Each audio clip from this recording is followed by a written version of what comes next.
Les enjeux géostratégiques des ressources minières africaines sont complexes et multifacettes, impliquant des questions de développement, de sécurité, de conflits et de coopération internationale.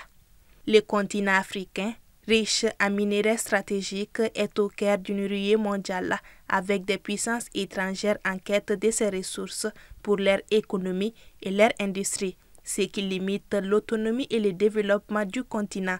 La question est de savoir comment l'Afrique pourra tirer profit de cette opportunité et éviter de devenir dépendante de ces pays.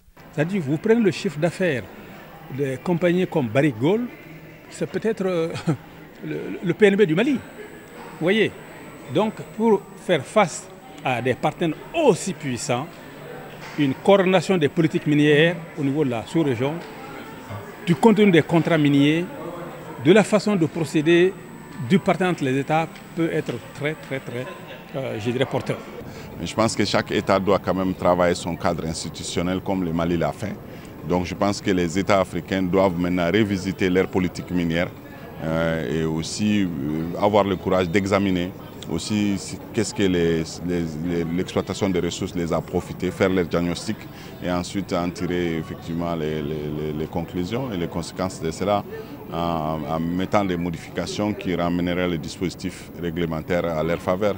La diversification des partenariats gagnants, la stratégie sur les très long terme et la mise en place d'une industrie minière locale sont nécessaires pour limiter cette dépendance. On ne peut pas aller tout le temps emprunter de l'argent avec les banques, s'endetter, alors qu'on a des matières premières qui peuvent servir au développement de l'Afrique. Il ne faut pas croire qu'on peut jeter les miniers dehors du jour au lendemain, les compagnies minières dehors du jour au lendemain, et que l'État reprenne tout en charge.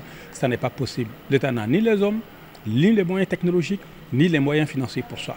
Donc, il faut nouer des partenariats de grande qualité avec les compagnies minières. Fort de son potentiel, le continent exporte beaucoup de substances qui sont utilisées dans la transformation industrielle à travers le monde. Il faut donc s'assurer que cette exploitation est responsable, équitable et rentre dans le cadre du développement durable.